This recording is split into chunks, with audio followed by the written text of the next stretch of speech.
Are saying the most likely cause of the collision is fatigue or possibly lack of concentration.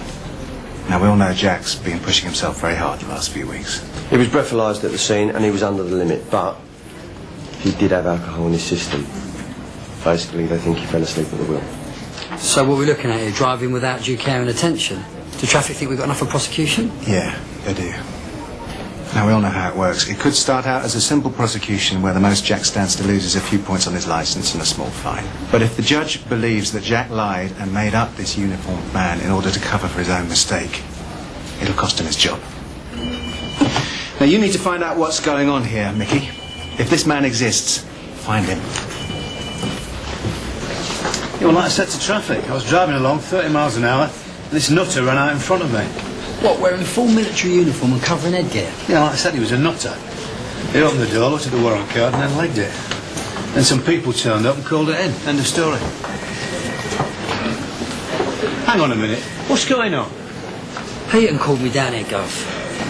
It'll be funny, but there's no trace of this fella whatsoever. There's no witnesses, there's no CCTV. Well, traffic's saying that I lied in my statement. The super's put him off for a bit. I just think we need to get it sorted, that's all. Yeah, well, I didn't lie. Well, then I'll find him. Correction, we'll both find him. God, you've just been in an accident. Well, it's my career on the line here. I'm not just going to sit back.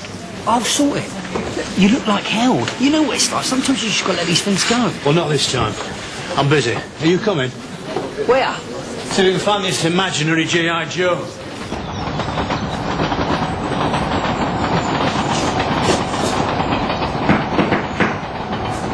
Mr. Kazir! I thought Rashid said it'd be here by now. Well, that's what he said. This place should be open. Or isn't morning a good plant buying time? Should have opened an hour and a half ago according to this. Well, maybe we'll try it on. I think I'll have a look round back. Okay.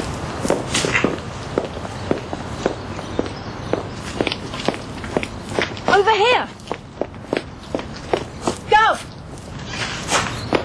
Well, he's alive. Head injury.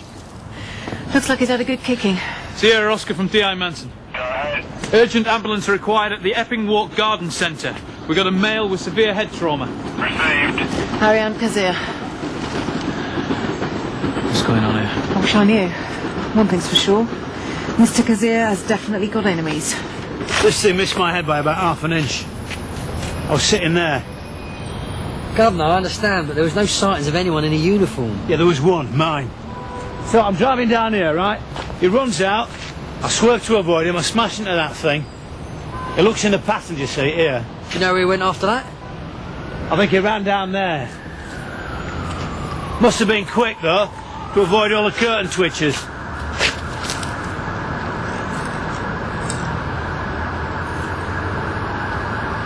Governor!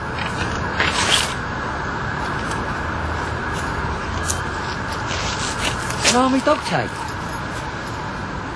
G.I. Joe's real name, Craig Waterman. That's his army number. Right, let's go back to Sun Hill, check it out. Oh, I just love this part of the job. Hi, Mrs. Kazir. Your father was nearly killed in a suspected arson this morning, right before your husband was half beaten to death. Well, that could be worse. But I looked up Arrowhead on the net this morning. It means one who has killed his enemies, which is kind of ironic, given the circumstances. Yeah, hilarious. It's Indian in origin, apparently. I thought Mr. Kazir was West African, and Muslim. Well, maybe his parents just thought it sounded cool.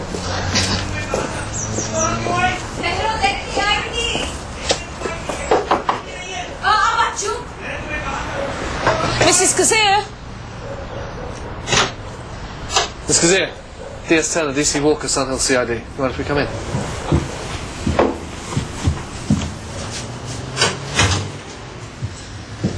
So, is this about the fire? What, you already heard about that? Yes, I came and told my daughter. Is there any news? Have you found out what happened? And we're still working on it, Mr. Actor. If it's my husband you're looking for, he's at work. I'm afraid we're here about Arrowhead. He was attacked this morning at the garden centre. He's in a stable condition in St. Hugh's Hospital. I can take you to him if you like. I'll just get my things. Miss Kazir, you got any idea why someone might attack your husband? Wasn't it just robbery? Well, we don't know what the motive is yet, but...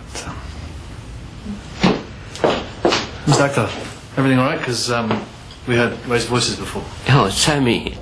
She got upset that I almost got myself killed this morning. She says I'm reckless. Daughters. And look, that's not a bootleg copy of The Lion King, is it? I don't know. I don't speak Arabic. But Arahant does. Part of his conversion, Arahant was not a born Muslim. He converted. He is a Wahhabi now. And they have strict rules about reading the Quran in its original language. Okay, Mrs. Kazir.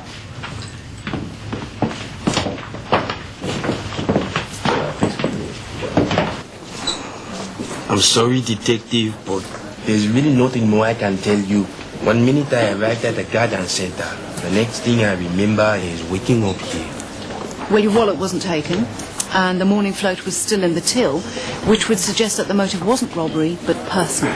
If there is somebody with a grudge towards me, it is without my knowledge. Well, what about your business? Mr. Kazir, you know your lockup was burnt down earlier this morning. What happened? Someone broke in, set fire to it. 2 of our officers and your father-in-law were lucky to have not been inside when the explosion took place. Explosion? Is everyone okay? Yeah, everyone's fine, but it was close. Look, do you think there might be a link between the fire and you being beaten up? No, I can't imagine. Where were you this morning between 6 and 7 a.m.? At mosque, for morning prayer, like always. Why? Just routine questions. You took out a new insurance premium on the lockup a couple of weeks ago? Ah, here it comes. You think this was deliberate? By a big insurance payout? What do you keep in a lockup worth £50,000 insurance? Ari! Ari! Are you alright? I'm fine. Calm yourself. What I was keeping in my lockup is no longer of any concern to anyone. It has been taken by the will of Allah. Actually, it was taken by somebody using white spirit and a match. And that's a crime, Mr. Kazir. But there's nothing I can do to help you. I'm sorry. Right, well, we'll be in touch. Thank you. This is getting us nowhere fast. Where's Stuart? Said he had to check something out. Arahant's alibi to check out. He was at the Tasker Street Mosque from 6 until 7:30 this morning. Right. Grace, where are we with the garden centre CCTV? Uniform are checking it as we speak. Okay.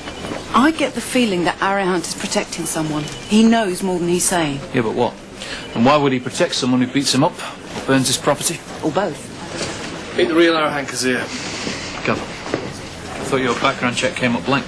Yeah, well, I was looking in the wrong place, because Arahant Kazir is the name that he chose for himself 3 years ago when he converted to Islam. But I checked out his details on Crimin, and with the DVLA, Arahant Kazir used to be known as Kojo Leo. Yeah, Kojo Leo's got a sheet as long as a toilet roll. Yeah. Assault, armed robbery.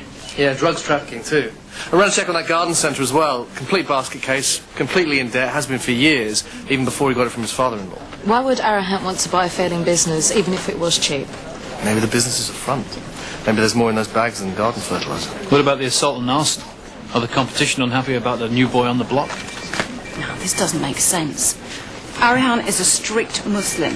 Whatever he was before, dealing is forbidden. Well, maybe the religion's a front too. Anyway, it's not unknown for the happy clappies to dabble in the drugs trade. Look at the Provos in Northern Ireland. Look at the Taliban, for that matter. It's a theory, but where's the evidence? Well, when Kezia and I went to pick up Sammy, she and her dad were having a pretty big row. And when we told her that her husband had been attacked, she didn't seem too shocked about that. Now, I think this family either knows something or they suspect something's going on. Now, I want to bring Rashid in. I want to lean on him and see if he coughs up something interesting. Okay. Let's go for it.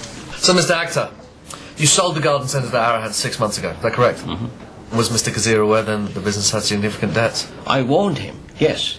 But he insisted that he wanted his own business. Well, why would he take on a failing business? What do you know about Arahant's life? I mean, before he met Sammy. I know he was in prison. And I got worried when Sammy told me this. But she assured me that he is a different person. What do you think? Sammy doesn't care what I think anymore. So, Mr. Akhtar, we found a substantial amount of Islamic literature and DVDs at Arahant's home this morning. What can you tell us about those? It's quite a collection. That they belong to Arahant. Okay, Mr. Akhtar, do you know any of Arahant's friends, business associates? Not personally. But I know